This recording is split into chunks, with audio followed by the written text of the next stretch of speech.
من الصالحين وبشرناه بغلام حليم فلما بلغ معه السعي قال يا بني إني أرى في المنام أني أذبحك فانظر ماذا ترى قال يا أبت افعل ما تؤمر ستجدني إن شاء الله من الصابرين فلما أسلما وتله للجبين وناديناه أن يا إبراهيم قد صدقت الرؤيا إنا كذلك نجزي المحسنين إن هذا لهو البلاء المبين وفديناه بذبح عظيم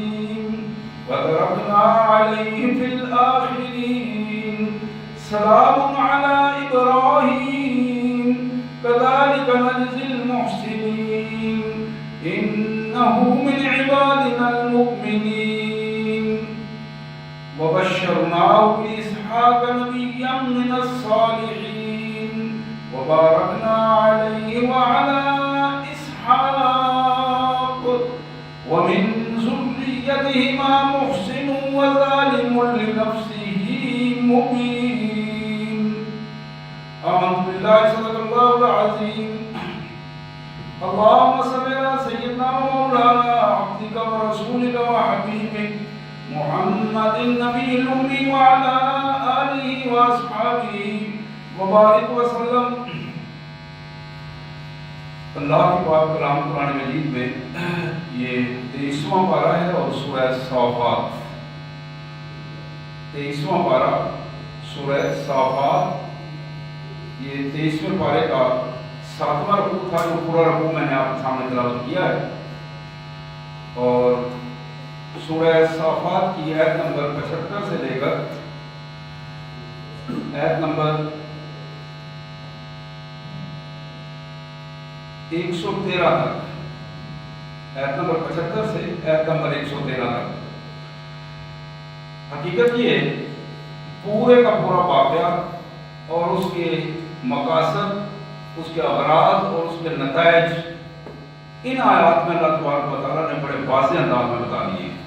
اگر ہم اور کوئی بھی چیز آج ڈسکس نہ کریں صرف ان آیات کا مفہوم ہمارے سامنے آ جائے تو پورے کی پوری کیفیت ذی الحجہ کی ان دنوں کی کیفیت جناب ابراہیم علیہ السلام ان کی قربانی کی کیفیت اور ان کے اوپر جو آزمائش تھی اس کی اور ان کا اپنا جو مرتبہ اور سٹیٹس تھا اس کو اللہ تبارک و تعالیٰ نے بڑے واضح الفاظ میں ان آیات میں ہمارے سامنے رکھا ہے.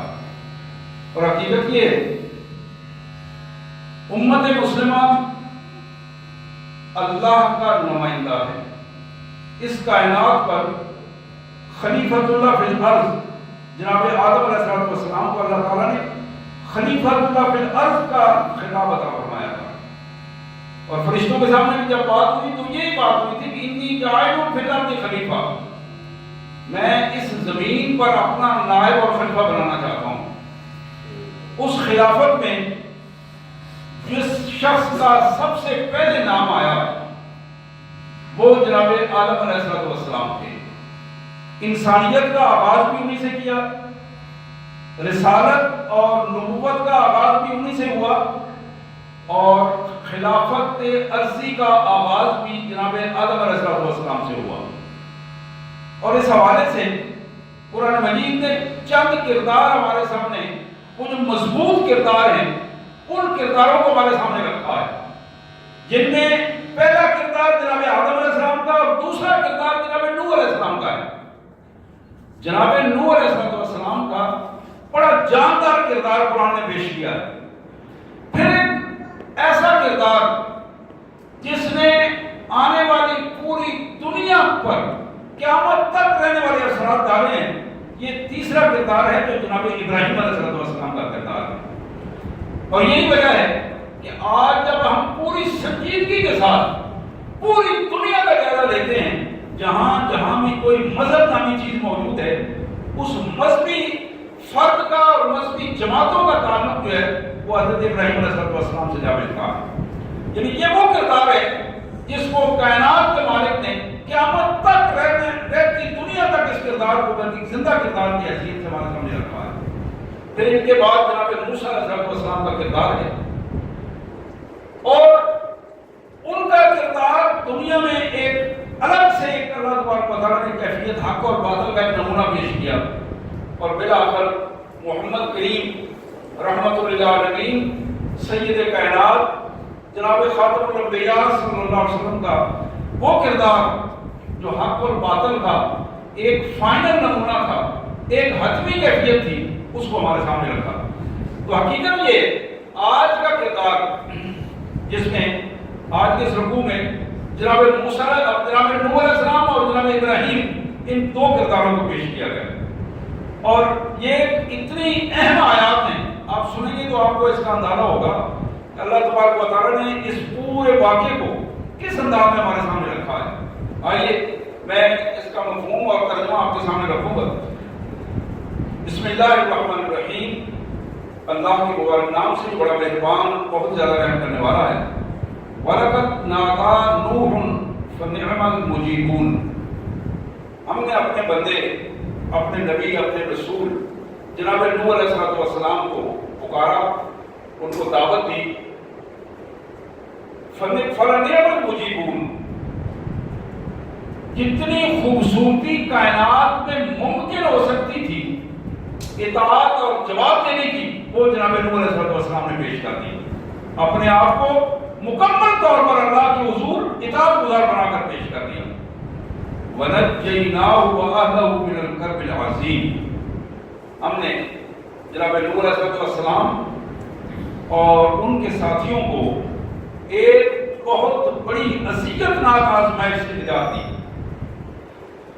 وَجَعَلْنَا ذُرِّيَّتَهُ هُمُ الْبَاقِينَ، اور ان کی جو اولاد، اس اولاد کو ہم نے اسی کی اولاد میں سے جتنے لوگ تھے ان سے پوری کی پوری دنیا کو ہم نے آباد کر دیا، اور رہتی دنیا تک ان کا نام آباد کر دیا. وَتَرَكْنَا عَلَيْهِ فِي الْآخِرِينَ، ہم نے نوح علیہ السلام اور ان کی اولاد کا نام آنے والے لوگوں کے لیے ایک نمونے کے طور پر رکھا. انہی میں سے ان کی اولاد جو ہے وہ آگے ترویج ہوگی اس کی. سلام علی نوح فی العالمین، ہماری طرف سے سلام ہوا ہمارے بندے نوح پر، جن جن جہانوں میں جن جن حالات میں جناب نوح نے اپنا کردار پیش کیا ہے، ہمارے نزدیک وہ بڑا اپریشیٹڈ کردار ہے.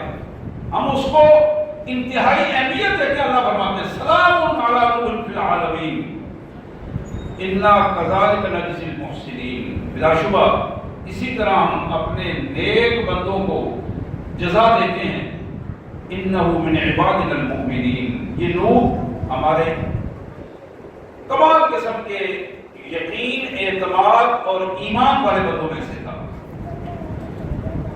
ثم اغرقنا الآخرین، نوح کے جو مخالف تھے ان سب کو ہم نے غرق کر دیا، اور صرف نوح اور اس کے ساتھیوں کو ہی ہم نے بچایا. یہ ایک کردار تھا جو جناب نوح علیہ السلام کے حوالے سے قرآن مجید نے ہمارے سامنے پیش کیا. اب اللہ فرماتے ہیں وَإِنَّ مِن شِيَعَتِهِ لَإِبْرَاهِيمَ، ابراہیم بھی نوح کی نسل سے تھا، ابراہیم بھی نوح کے گروہ سے تھا. ابراہیم کو بھی ہم نے اسی انداز میں چنا. اِذْ جَاءَ رَبَّهُ بِقَلْبٍ سَلِيمٍ، ابراہیم اپنے اطاعت گزار دل کو، بے عیب دل کو لے کر اپنے اللہ کے حضور پیش ہوا. یعنی ایک صاف ستھرا کردار، مطمئن دل کے ساتھ. اِذْ قَالَ لِأَبِيهِ وَقَوْمِهِ مَاذَا تَعْبُدُونَ، ابراہیم کا پہلا کردار یہ تھا جب وہ شعور کی زندگی کو پہنچا اور اس نے اپنے ماحول اور ارد گرد کو دیکھا، اپنے والد محترم سے پوچھا، قوم کے لوگوں سرداروں سے پوچھا ماذا تعبدون، یہ جن لوگوں کی تم عبادت کرتے ہو یہ کون ہے، ان کی کیا سٹیٹس ہے، ان کا کیا حیثیت ہے، ان کی کیا مرتبہ ہے ان کا، جن کو مرتبہ دے کر تم ان کے سامنے جھکتے ہو، کون ہے یہ؟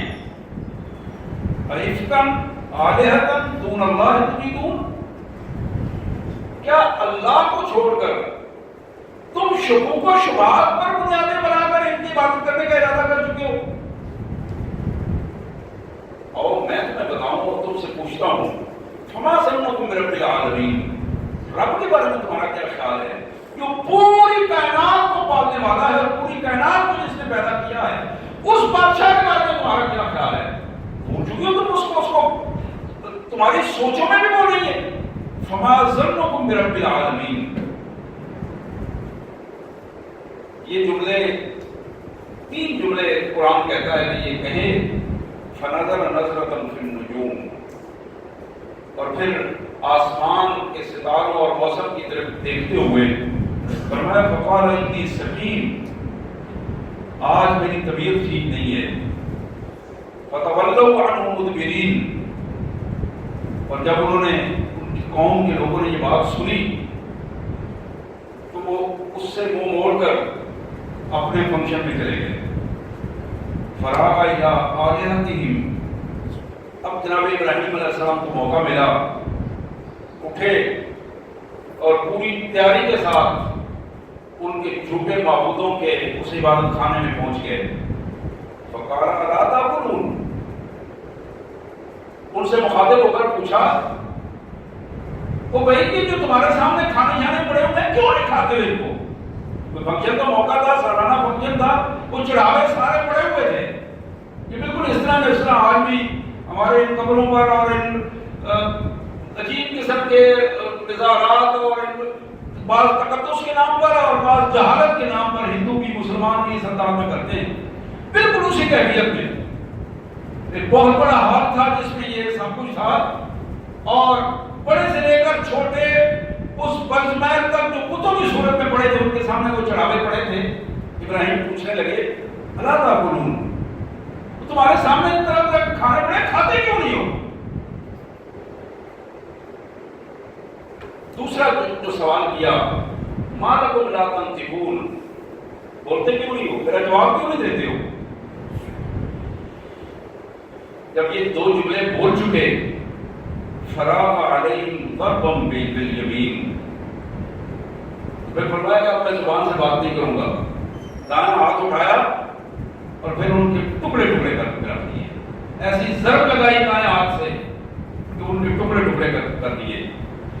فاقبلوا الیہ یزفون، اب وہ لوگ جب اپنے تقریبات سے فارغ ہو کر آئے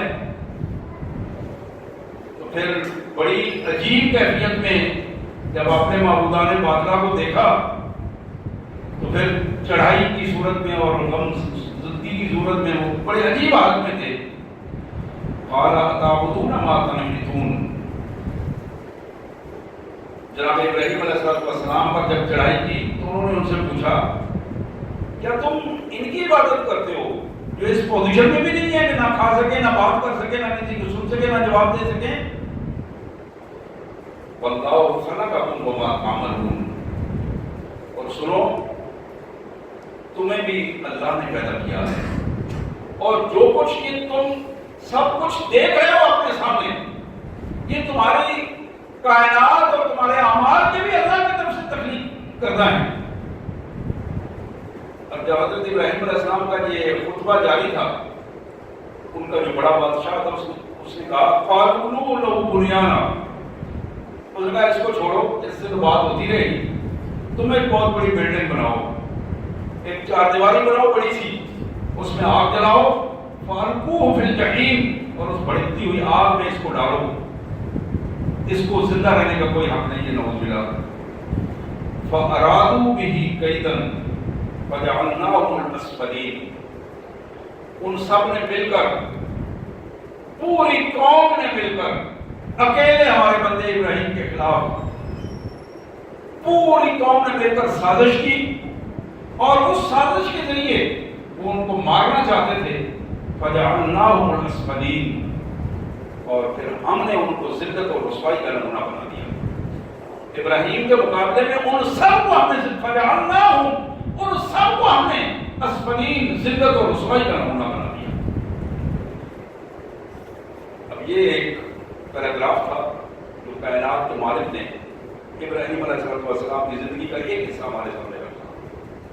اس پہ بعد میں بات کرتا ہوں. آئیے اب دوسرا پیراگراف، زندگی کا دوسرا ایک دور شروع ہوتا ہے. وقال انی ذاہب الی ربی سیہدین. ابراہیم علیہ السلام کامیابی کے ساتھ جب وہاں سے کامیابی کے ساتھ لوٹے اور وہ جو ذلت اور رسوائی کا نمونہ بنے ہوئے تھے ان کی طرف دیکھتے ہوئے کہنے لگے میں اپنے بہادر راشدین پروردگار کی طرف جاتا ہوں، وہی میری رہنمائی فرمائے گا. رب ہب لی من الصالحین. اور وہاں یہ دعائیں کرتے جا رہے تھے یا اللہ مجھے نیک اولاد عطا فرما. فبشرناہ بغلام حلیم. ہم نے وہیں اپنے بندے اپنے پیغمبر ابراہیم کو خوشخبری سنا دی. ابراہیم بیٹا ملے گا، لیکن ایسا ملے گا کہ تم دیکھو گے کہ نمونے کا بیٹا ہوگا، حلیم، اطاعت گزار، بردبار. فلما بلغ معه السعي قال يا بني إني أرى في المنام أني أذبحك فانظر ماذا ترى. وہی بیٹا پیدا ہوا، جب دوڑنے کے قابل ہوا، شعور کی زندگی ملی، باپ کے ساتھ اسی طرح چلتے پھرتے چل رہا تھا، تو جناب ابراہیم کہنے لگے بیٹا میں نے خواب میں دیکھا ہے انی اذبحک، میں اپنے ہاتھ سے تمہیں ذبح کر رہا ہوں. فانظر ماذا ترى. تمہارا کیا خیال ہے اس بارے میں؟ ذرا اپنی رائے تو دو، میری اس خواب کے بارے میں ذرا اپنی رائے دو. اور رائے کیا آئی؟ قال یا ابت افعل ما تؤمر. رائے یہ تھی ابا جان جو آپ کو حکم ملے اسے کر گزریے. حضرت جواب یعنی کمال قسم کا جواب ہے، پوری دنیا کا آپ تجزیہ کریں گے یہ جواب آپ کو کہیں نظر نہیں آئے گا. یا ابت افعل ما تؤمر. ابا جان جو کچھ آپ کو حکم دیا جا رہا ہے اس کے مطابق آپ عمل کیجیے، کر گزریے. ستجدنی انشاءاللہ من الصابرین. باقی رہا میرا معاملہ، اگر میرے مالک نے چاہا تو مجھے آپ استقامت والا پائیں گے. میری طرف سے آپ کو شکایت نہیں ہوگی، میں صبر و استقامت کا نمونہ ہوں گا. فلما اسلما.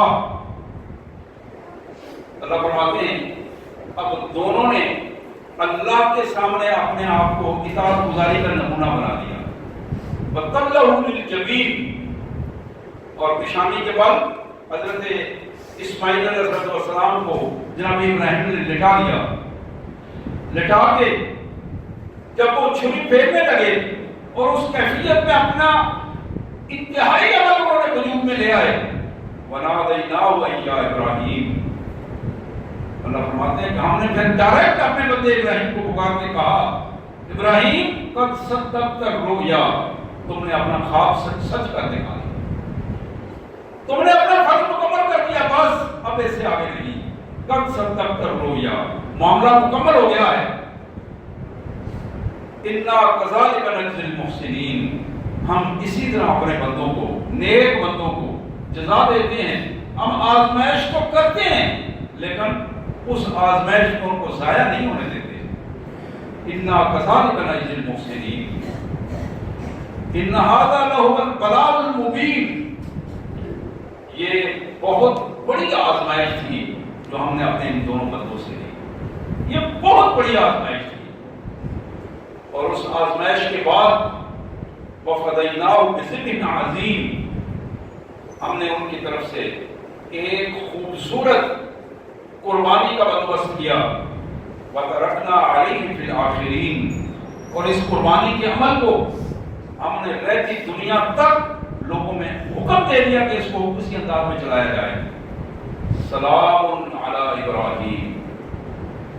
سلام ہے ہماری طرف سے. اللہ فرماتے ہیں ہماری طرف سے سلام ہے. سلام کا مطلب میں نے پہلے عرض کیا کہ ہم اپنے بندے کی اس محنت کو قبول کرتے ہیں. جس طرح حضرت نوح میں سلام تھا، سلام ہے ہمارے بندے، ہمارے نبی، ہمارے پیارے جناب ابراہیم علیہ السلام پر. کذالک نجزی المحسنین.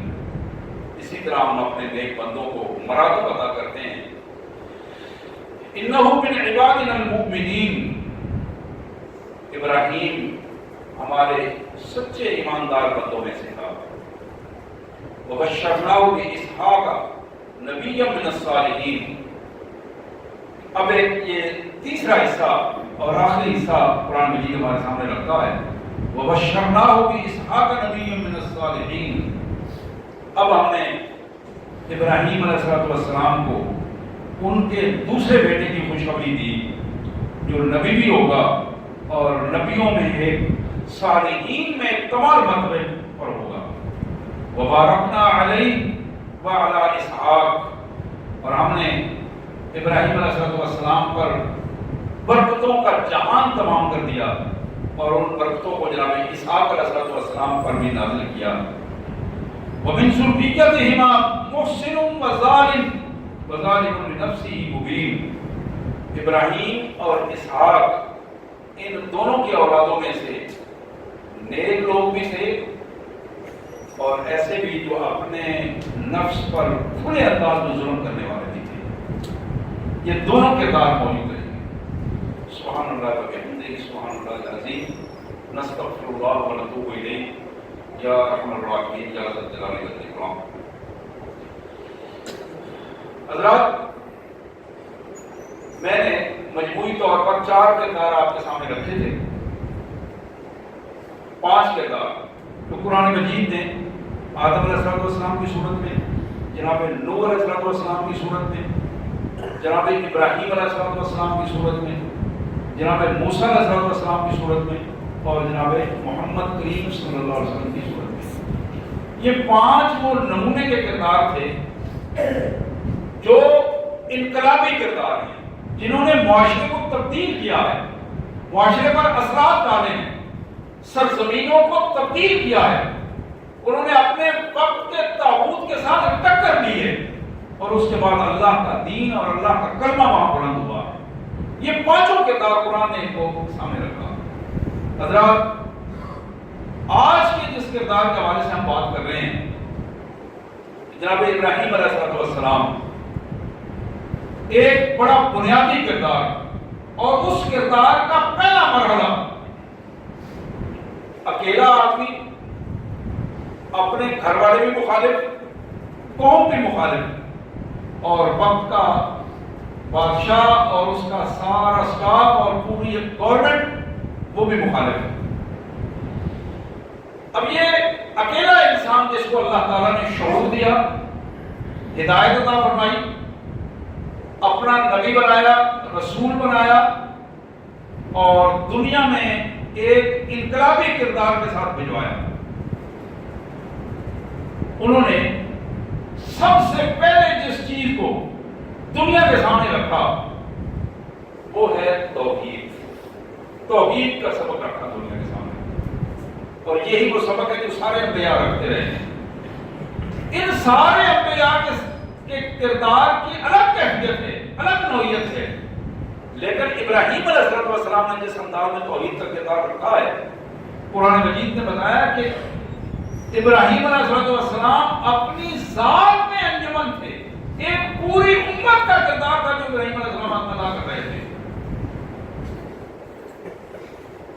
اپنے باپ جو اس وقت کی مذہبی گورنمنٹ کا جو مذہبی شعبہ تھا اس کا ذمہ دار تھا، اس کو وزیر بھی آپ کہہ سکتے ہیں، اس شعبے کا ذمہ دار بھی کہہ سکتے ہیں۔ اس مذہبی گھرانے میں پیدا ہونے والا ایک نوجوان اپنے اس مذہبی اسٹیٹس سے بغاوت کرتا ہے، اور بغاوت کر کے وقت کے طاغوت کے خلاف کھڑا ہو جاتا ہے، اور پھر کھلے الفاظ میں یہ بات کہتا ہے کہ تم جن کی عبادت کرتے ہو یہ نہ تو کھا سکتے ہیں، نہ پی سکتے ہیں، نہ بات کر سکتے ہیں، میں ان کی عبادت نہیں کرتا ہوں۔ تم یہ دنیا میں جو کچھ دیکھ رہے ہو، سورہ اعراف میں، سورہ انعام میں، سورہ انبیاء میں مختلف حوالوں سے اس واقعے کو مختلف انداز میں بیان کیا گیا، تو تم جنہیں دیکھ رہے ہو، یہ ستارے دیکھ رہے ہو، یہ سورج دیکھ رہے ہو، یہ چاند دیکھ رہے ہو، یہ بڑے بڑے نمونے جو تمہارے سامنے آ رہے ہیں، ان سارے نمونوں میں میری پیشانی کسی کے سامنے نہیں ہوتی. جن کو تم بڑے سمجھتے ہو میں ان میں سے کسی کو بڑا نہیں سمجھتا. میرے نزدیک سوائے اللہ وحدہ لا شریک کے رب العالمین کے کوئی اس پوزیشن میں نہیں ہے کہ جو ذرہ برابر بھی اپنی مرضی کے مطابق اس دنیا کو کسی بھی سطح پر تبدیل کر سکے. اب اس پوری کیفیت کو اللہ تعالیٰ نے ہمارے سامنے رکھا، اور آج بھی اس تاریخ کو جب ہم پڑھتے ہیں سورہ انبیاء میں جس انداز میں قرآن نے بتایا کہ وہ لوگ جب اکٹھے ہو کے نمرود سمیت ابراہیم علیہ السلام سے مکالمہ کر رہے تھے، اس مکالمے میں جو بات ہو رہی تھی، ابراہیم علیہ السلام نے جب ان سے پوچھا کہ تم دیکھو کہ یہ جس کا الزام تم مجھ پر لگا رہے ہو، کیا اس کا کوئی ثبوت تمہارے پاس موجود ہے؟ ثبوت تمہارے سب سے بڑے اس بدماش کے پاس موجود ہے جس کے کندھے پر یہ ہتھیار موجود ہے. ثبوت تو اس کے پاس ہے. تمہارے اس بڑے نے اپنے چھوٹوں کو برداشت نہ کرتے ہوئے ان کے ٹکڑے ٹکڑے کر دیے. آپ اس سے پوچھو ذرا، الفاظ یہ تھے کہ آپ اس سے ذرا پوچھو، اگر یہ بولتا ہے تو اس سے پوچھو. قرآن کہتا ہے کہ ناقصو رؤوسہم. ابراہیم علیہ السلام نے جب یہ بات کی تو وہ سر جھکا کے چپ کر گئے. ایک دفعہ اس سوال کا ان کے پاس کوئی جواب نہیں تھا. یہ تو بولتے نہیں ہیں، یہ تو کھاتے پیتے نہیں ہیں، ان سے پوچھو یہ تمہیں کیا جواب دیتے ہیں، یہ خود تمہیں بتائیں گے. اگر تم ان کے پاس آتے ہو اپنی مدد دینے کے لیے، ان کے پاس اپنی ضرورتیں پوری کروانے کے لیے آتے ہو، حاجات پوری کروانے کے لیے آتے ہو، تم ذرا دیکھو تو صحیح ان کی پوزیشن کیا ہے. یہ خود بتائیں گے کہ ان کے ساتھ یہ ظلم کس نے کیا ہے. ناقصو رؤوسہم، اپنے سروں کو نیچے کر کے انہوں نے آنکھوں میں آنکھیں نہیں ملائی، سامنے بات نہیں کر سکے، سر جھکا کر بولے ابراہیم تم تو جانتے ہو یہ نہیں بول سکتے. اب وہ سارا غصہ، وہ ساری جو جذباتی کیفیت تھی باطل کی، وہ ساری بالکل راہ کی طرح بیٹھ گئی. اور اسی کیفیت میں ابراہیم علیہ السلام اکیلے تھے لیکن سچائی نے ان کا سر بلند کر دیا تھا. اور وہاں اس پوزیشن میں کہنے لگے کہ دیکھو تو صحیح. اب ان کے پاس جب یہ جواب نہیں تھا تو پھر ان کے بڑے نے یہ کہا کہ اس کی باتوں میں آؤ گے تو ممکن ہے تمہارے اندر بھی یہ تبدیلی پیدا ہونا شروع ہو جائے. اس کو پکڑو اور جاؤ جا کے آگ جلاؤ اور اس میں اس کو ڈالنے کا بندوبست کرو.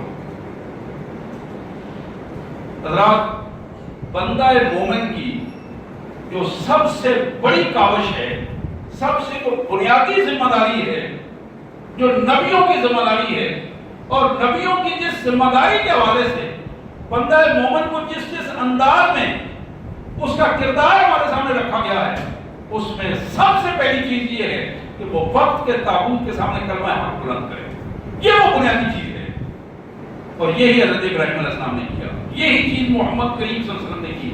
یہی چیز جناب موسیٰ علیہ السلام نے کی. یہی چیز جناب نوح علیہ السلام نے کی. اور یہی چیز جناب آدم علیہ السلام نے کی.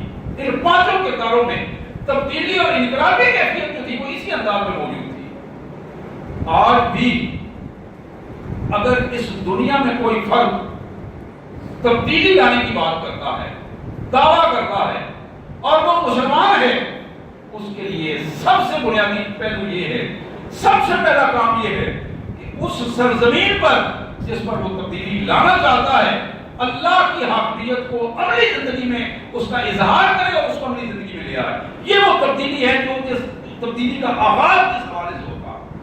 جب تک اللہ وحدہ لا شریک کا نظام، اس کا یہ وہ نعرہ جو پوری کائنات میں موجود ہے، اشہد ان لا الہ الا اللہ وحدہ لا شریک لہ، یہ چیز مسلمانوں کے ذہنوں میں کلیئر نہیں ہوگی، اس وقت تک مسلمانوں کی زندگی تبدیل نہیں ہو سکتی. اس وقت تک منافقت کو ختم نہیں ہو سکتی. اس وقت تک جہالت ختم نہیں ہو سکتی. اس منافقت اور جہالت کو ختم کرنے کے لیے سب سے اہم بات یہ ہے کہ اللہ کی توحید کا کی حقیقت جو اس کو واضح کیا جائے. آج اس نظریے پر دھول پڑ چکی ہے، اور اس دھول پڑنے کی وجہ یہ ہے کہ مفادات اور تحفظات کی بنیاد پر مسلمان خود کھل کر جب توحید بیان نہیں کرتے اور توحید کی حقیقت لوگوں کے سامنے نہیں رکھتے تو نتیجہ یہ نکلتا ہے کہ باقی سارے دین کے معاملات جو وہ مل جل جاتے ہیں، گڑبڑ ہو جاتے ہیں، وہ تعلیمات تباہ ہو جاتی ہیں۔ اور جہاں توحید پیش کی جاتی ہے وہ طنز کے انداز میں پیش کی جاتی ہے، طنز کے انداز میں پیش کی جاتی ہے، تنقید کی بجائے تنقید کے انداز میں پیش کی جاتی ہے۔ لیکن حقیقت یہ ہے قرآن اپنی تعلیمات کو جس انداز میں ہمارے سامنے رکھتا ہے، ہمارا قصور یہ ہے کہ ہمارا تعلق قرآن سے کمزور ہوتا چلا جا رہا ہے۔ یہ وہ بنیاد ہے جس کی وجہ سے خرابی پیدا ہو رہی ہے۔ آج بھی اگر ہم قرآن کی طرف لوٹ آئیں، قرآن کے تین ہی موضوع ہیں، توحید، رسالت اور آخرت۔ ان تینوں موضوعات میں جب ہم نے سب سے پہلے اس توحید کے سبق کو درست انداز میں سمجھ لیا، ابراہیم علیہ السلام کی سیرت کے حوالے سے سمجھا، تو آپ یقین کریں یہ کیفیت ایسی بنے گی کہ جب ہماری اپنی زندگی تبدیل ہو، ہمارے گھر کا ماحول تبدیل ہو، گھر کا ہر فرد اس توحید کے صحیح رنگ کو سمجھ جائے، تو پھر نتیجہ یہ نکلے گا کہ ماحول تبدیل ہونا شروع ہو جائے گا۔ لیکن صورتحال اس طرح کی ہے کہ ہم کمپرومائز کی زندگی کو ترجیح دیتے ہیں، مل جل کر رہنا حقیقت، اور اسلام بھی اسی کا غماز ہے، اسلام بھی اسی چیز کی تعلیم دیتا ہے۔ لیکن اسلام حقائق کو نہیں چھپاتا، بنیادی عقائد کو نہیں چھپاتا، بنیادی عقائد کو سامنے رکھتا ہے۔ قرآن مجید نے آج بھی عیسائیوں کو، یہودیوں کو دعوت دی ہے، اور دعوت دیتے ہوئے تعالوا الی کلمۃ سواء بیننا وبینکم، یہ دعوت ہے قرآن کی۔ آج کے دور میں بھی وہ لوگ جو عیسائی کہتے ہیں کہ ہم ابراہیم علیہ السلام کی ہمارا تعلق ہے، وہ جو یہودی کہتے ہیں ہمارا تعلق ابراہیم علیہ السلام سے ہے، مسلمان ان کو دعوت دیتے ہیں، قرآن پہ دعوت دیتا ہے، اللہ کی سچی کتابوں کو بلاتی ہے، اور ایک ایسے کلمے کی طرف، وہ کلمہ جو تمہارے اور ہمارے درمیان مشترک ہے۔ یہودیوں کی مذہبی کتاب میں بھی، عیسائیوں کی مذہبی کتابوں میں بھی کوئی کلمہ ہے جس کو حقیقت سے انکار نہیں کر سکتے۔ وہ کیا ہے؟ اللہ نعبد الا اللہ، کہ ہم اللہ کے علاوہ کسی کی عبادت نہ کریں۔ یہ توحید جو ہے، اللہ کو وحدہ لا شریک ماننا جو ہے، یہ جب تک انسانیت کی بنیاد نہیں بنے گی اس وقت تک انسانیت فلاح اور فوز کی کامیابیوں تک نہیں پہنچ سکتی۔ کامیابیوں کی بنیاد یہ ہے کہ اللہ کو واحد مانا جائے، اللہ کو بااختیار مانا جائے۔ جب اللہ وحدہ لا شریک کو واحد اور بااختیار مانا جائے، لا شریک مانا جائے، تو پھر نتیجہ یہ ہوگا کہ اللہ کی رحمتیں اپنے بندوں کا استقبال کریں گی۔ یہ وہ پہلو ہے جو حضرت ابراہیم علیہ السلام کی مبارک سیرت کا اہم ترین پہلو تھا۔ پوری قوم کے ساتھ اس لڑائی جھگڑے کے بعد اللہ فرماتے ہیں کہ جب ابراہیم علیہ السلام فارغ ہوئے، قوم نے ان کے خلاف سازش کی، انہیں جلانے کی کوشش کی، پوری قوم مل گئی، لیکن فجعلناہم اسفلین، ہم نے اس پوری قوم کو ذلت و رسوائی کا نمونہ بنا دیا۔ اب اس مرحلے سے ابراہیم جب فارغ ہوئے تو پھر آپ نے وہ علاقہ چھوڑا، اس علاقے میں ایک نمونہ دیا، اور اس کے بعد اس علاقے کو اپنا دعوتی دوسرے علاقے کا انتخاب کیا، اور وہاں سے جاتے ہوئے اپنے اللہ سے یہ دعا کی، یا اللہ مجھے نیک اولاد عطا فرما، تاکہ میرے ساتھ کھڑے ہونے والے بنے، تیرے حضور تیری دعوت کو لے کر جب ہم دنیا کے سامنے جائیں تو میں بھی کھڑا ہوں اور میری اولاد بھی کھڑی ہو۔ اور اللہ نے حضرت اسماعیل علیہ السلام کی صورت میں وہ نبی عطا فرمایا، وہ رسول عطا فرمایا، جس کی اولاد سے جناب خاتم النبیین صلی اللہ علیہ وسلم کو مبعوث فرمایا۔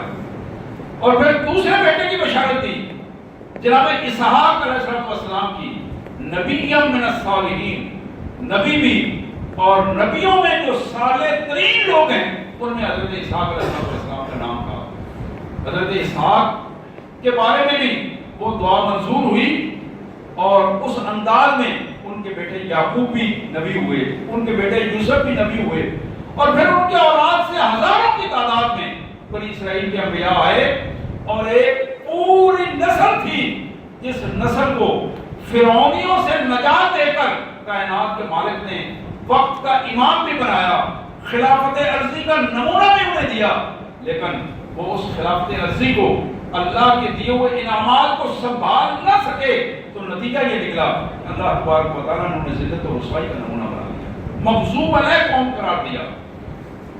اور وہ مغضوب علیہ قوم آج امت مسلمہ کے لیے مغضوب علیہ نہیں بلکہ ایک ظالم کا کردار بن کر ہمارے سامنے مسلط ہے۔